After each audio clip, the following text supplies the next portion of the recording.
The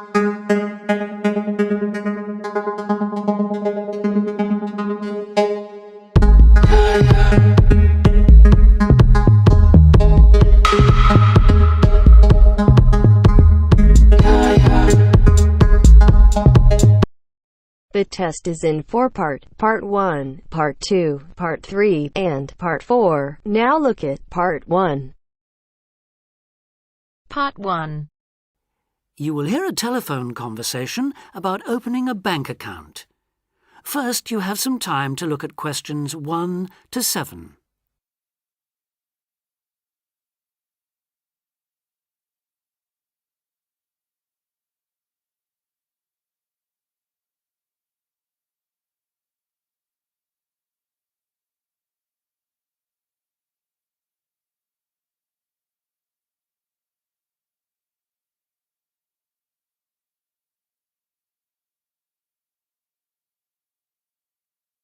Now we shall begin. You should answer the questions as you listen, because you will not hear the recording a second time. Listen carefully and answer questions 1 to 7.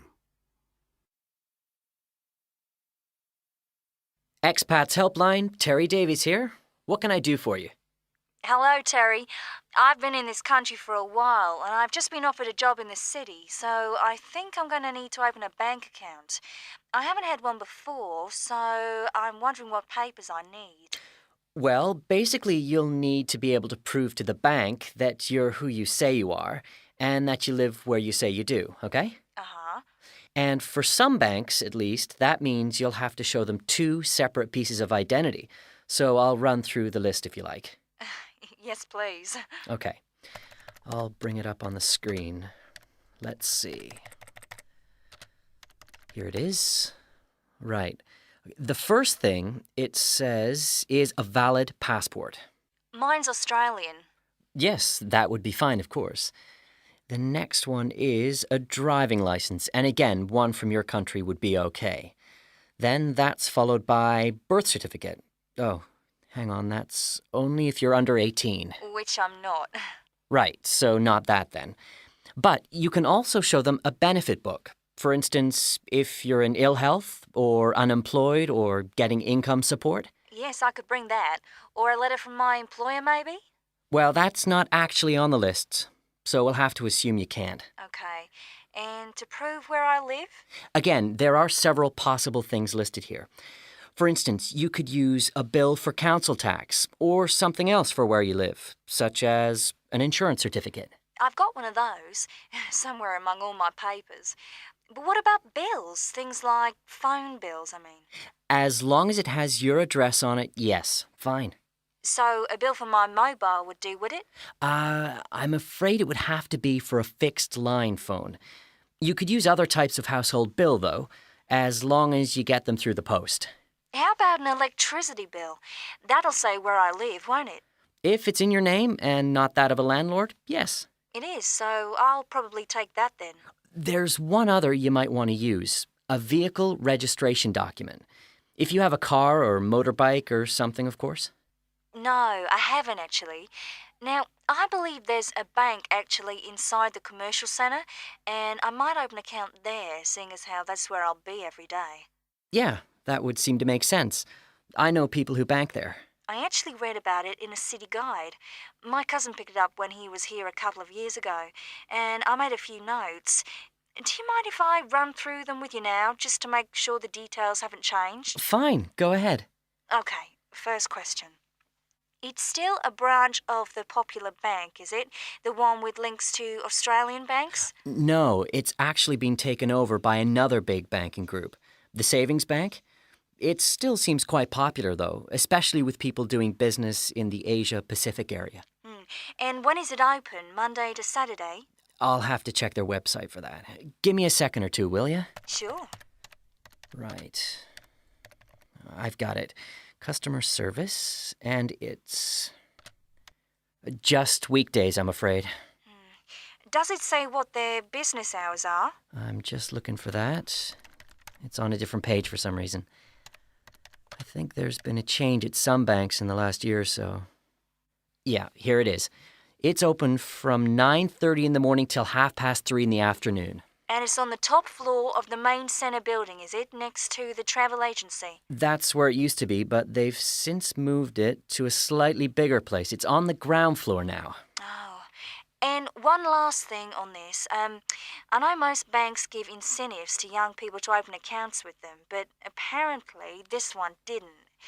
Do you know if they're offering anything these days? I'll just check. I'm sure they'd say so on their new clients page if they were. No, there's nothing mentioned here. That's a pity.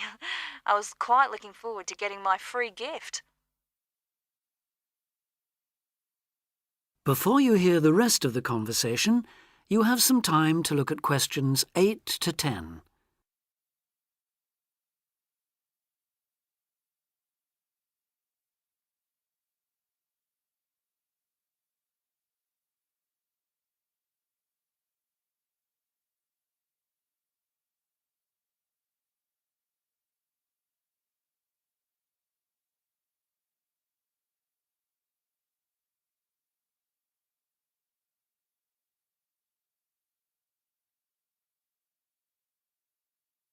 Now listen and answer questions 8 to 10. There are plenty of other banks within walking distance, you know. It may be worth shopping around to see what they've got to offer. Longer opening hours, including Saturdays, perhaps less crowded. Can you tell me how to get to a couple of them? I know where the commercial centre is, so that's probably my best starting place. Sure. For the Royal Bank, you need to turn left when you leave the centre, go along Market Street past the post office, and turn left up Bridge Street past the Shaw Theatre. Then you take the first right.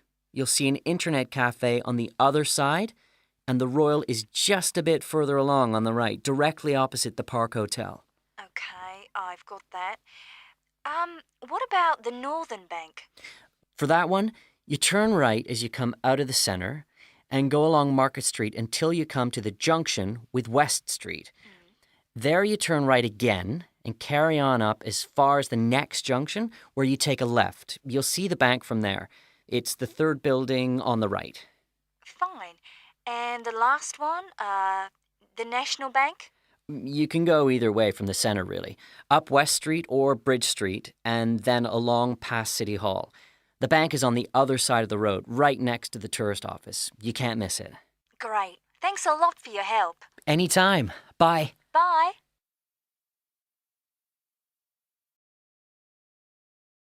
That is the end of part 1. You now have half a minute to check your answers.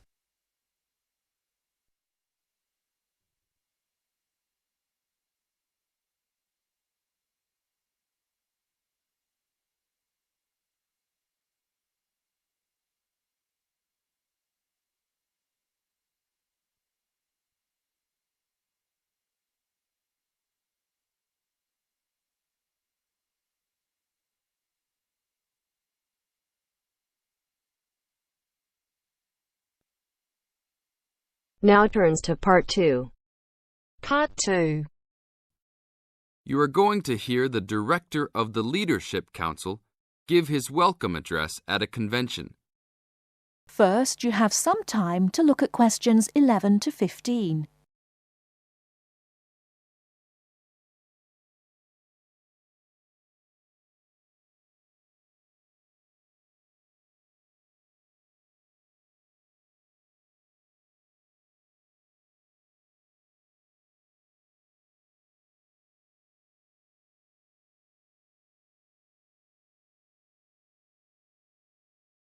Now, listen carefully and answer questions 11 to 15.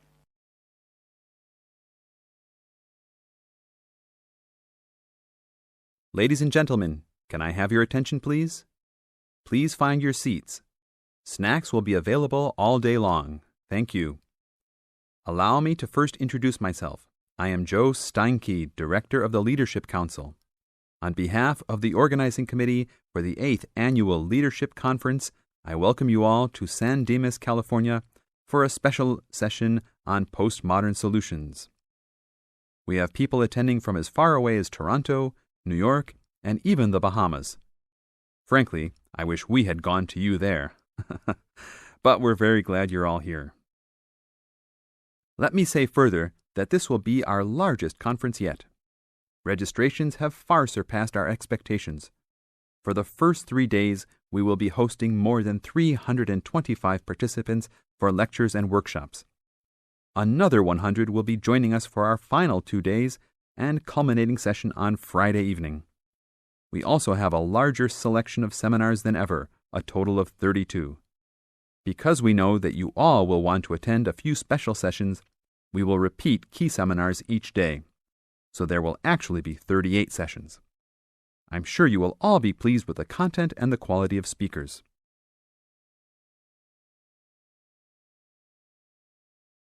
Before you hear the rest of the talk, you have some time to look at questions 16 to 20.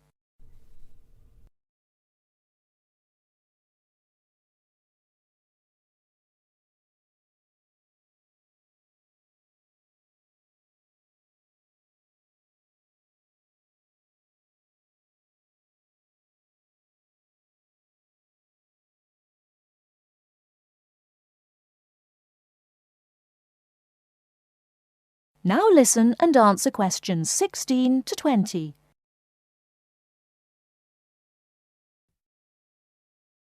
Now, for those who have opted not to take part in our bag lunches, there are a number of places nearby that we can recommend. We are located here in the Convention Center just across the street from the Harford Shopping Mall, and the place we most recommend is Vital's, which is just west across Queen Street on the opposite corner.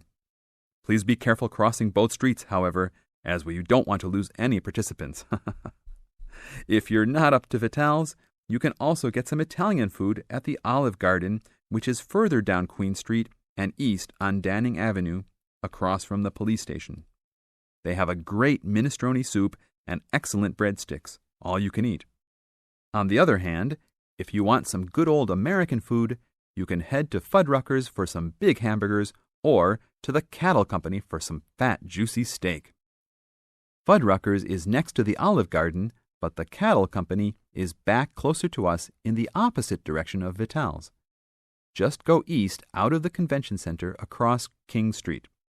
It's on the same side as the Convention Center, so you just have one street to cross. Enjoy. But also, please make sure you are back for the afternoon sessions.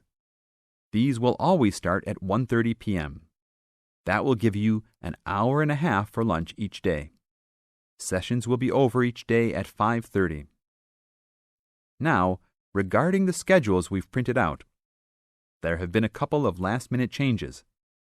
The session titled New Leadership Strategies will no longer be held in Seminar Room 1, but in the main ballroom.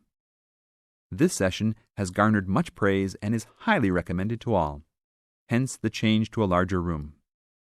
Another session has been canceled. That session was titled Leading by Serving, and it was scheduled for Daniel's room. The speaker for that session, Dr. Mark Green, had to return home for some urgent health situation. We wish the best to Dr. Green and that all is fine with his family. Finally, the session titled Using the Arts and Media has been changed to the second lounge room, Lounge 2. Please show up promptly for sessions and sit towards the front of each room so that all seats can be utilized. Also, turn off all pagers, beepers, and cell phones. Drinks and snacks will be provided outside each room, but please be careful at your tables. Enjoy the conference. That is the end of part 2. You now have half a minute to check your answers.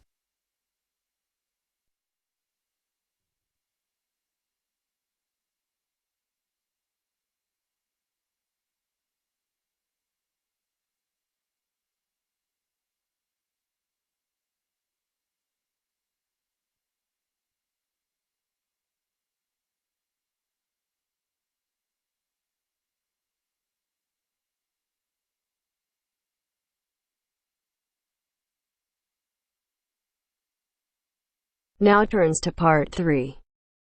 Part 3. Now turns to Part 3. Part 3. You will hear a talk by a wildlife specialist on a type of bird called a kiwi. First, you have some time to look at questions 21 to 25.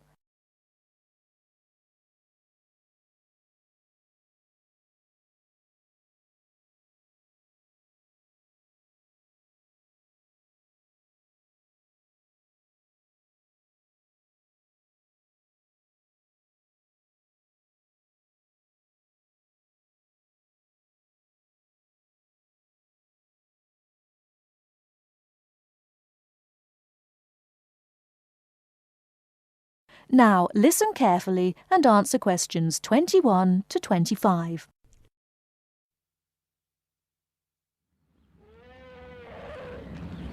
Ladies and gentlemen, welcome to Auckland Zoo on this sunny Sunday afternoon and to our special Kiwi fundraising event. My job is to tell you all about the amazing little kiwi, and your job, hopefully, is to dig deep in your pockets. Now, for the benefit of our overseas visitors here today, I should explain first of all that the kiwi is the national bird of New Zealand, and sometimes New Zealanders themselves are known as kiwis. Now, while kiwis in the wild are a rare sight, the kiwi as a symbol is far more visible. Apart from being in toy stores and airport shops all over the world, you'll find them on our stamps and coins. The kiwi is the smallest member of the genus Apteryx, which also includes ostriches and emu. It gets its name from its shrill call, which sounds very much like this. Kiwi! Kiwi! Kiwis live in forests or swamps and feed on insects, worms, snails and berries. It's a nocturnal bird with limited sight, and therefore it has to rely on its very keen sense of smell to find food and to sense danger. Its nostrils are actually right on the end of its long beak, which is 1/3 of the body length. Now, here's an interesting fact. Although kiwis have wings, they serve little purpose, because the kiwi is a flightless bird. Since white settlement of the islands, kiwi numbers have dropped from 12 million to less than 70,000. And our national bird is rapidly becoming an endangered species. This is because they're being threatened by what we call introduced animals. Animals which were brought to New Zealand, such as cats and ferrets, which eat kiwi eggs and their chicks.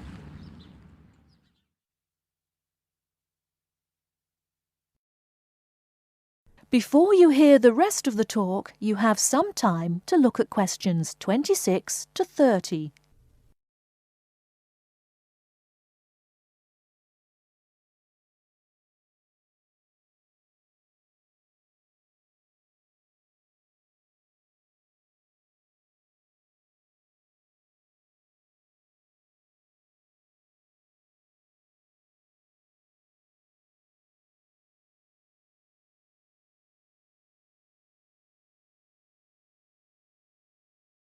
Now listen and answer questions 26 to 30.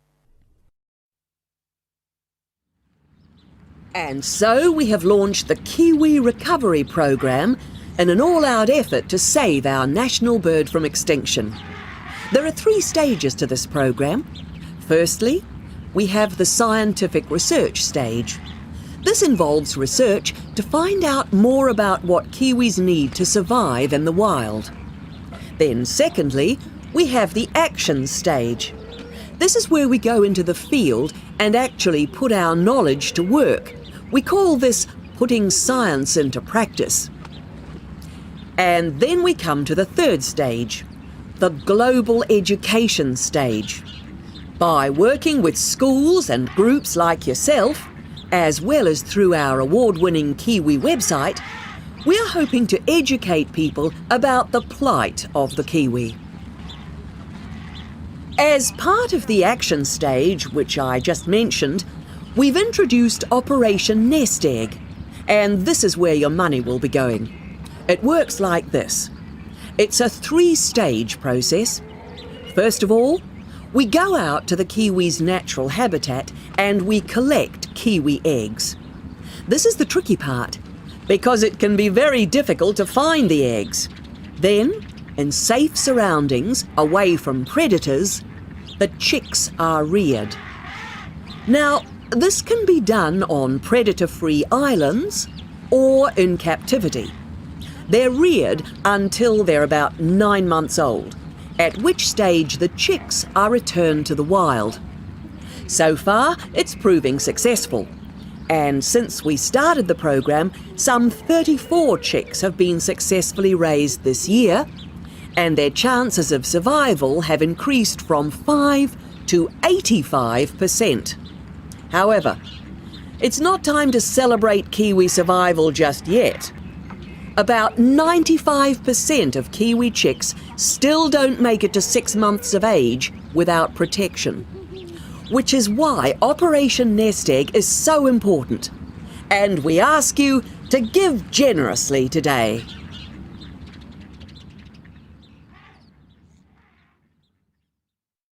That is the end of part 3. You now have half a minute to check your answers.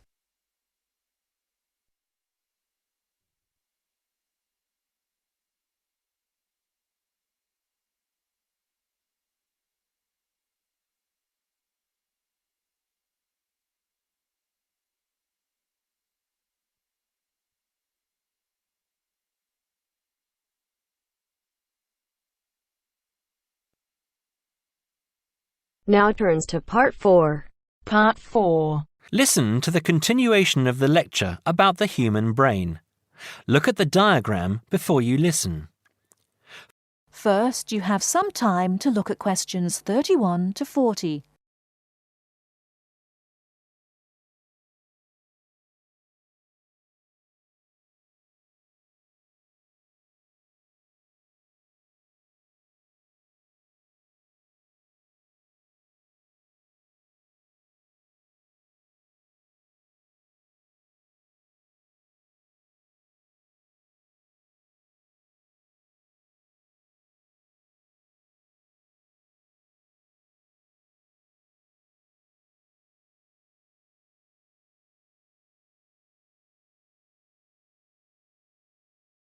Now listen carefully and answer questions 31 to 40. OK, we have looked at the top view of the brain and seen how it is divided into lobes. Now we are going to look at a more complex diagram of the centre of the brain. I will briefly go through some of the important parts that make up the brain and then talk more about what each does. First of all, you can see that by far the largest part of the brain is the cerebrum, and it is made up of the 3 lobes we have already talked about. The lobe below, coloured yellow on the diagram here, is the cerebellum. Right in the centre of the brain here is the thalamus. The hypothalamus is part of it, but it has a slightly different function. Now here, running down from the centre of the brain, is the brain stem. It is made up of the midbrain, the pons, and the medulla oblongata, and is connected to the spinal cord, which you can see here at the bottom of the diagram. Now, finally, this little gland just to the left of the midbrain, it looks like a little tail, is the pituitary gland. OK, let's go back and say something about the function of the various parts of the brain. The cerebrum, the largest part, as we have said, has 2 halves or hemispheres. I will talk more about the difference between the 2 hemispheres later. The cerebrum is the part of the brain that is really our intelligence. It controls voluntary movement, that is, movement that we are in control of, speaking, for example. But it is also responsible for our emotional thinking and memory. The cerebellum is responsible for fine movement and coordination. It helps us with balance, for example, and to understand where we are in relation to space around us. The thalamus, here in the center, processes what we feel with our body, touch and temperature, for example, and controls how we react to those senses. The hypothalamus has a similar function, but regulates bodily needs, such as hunger and thirst, and tells us when we need sleep. Now, at the top of the brainstem is the midbrain. This is a sort of switchboard, a very complex switchboard. It sends messages which help the brain communicate with other parts of the nervous system. The pons in the middle of the brainstem here sends messages from the cerebrum to the cerebellum and spinal cord. The medulla oblongata is here just above the spinal cord. It regulates essential bodily functions, like breathing and the rate of our heartbeat. The spinal cord is part of the central nervous system and runs down inside the spinal column. It connects the brain to nerves that go to the rest of the body. Now, the pituitary gland, this little gland, has a hugely important function. It releases hormones to the body that regulate all sorts of things. How quickly we grow, and the size we grow to, the rate at which we age. It also regulates whether we have a slow or fast metabolism and how we relate to stress. Now I am going to show you a model of the human brain, and I want you to identify. That is the end of part 4. You now have half a minute to check your answers. Thank you.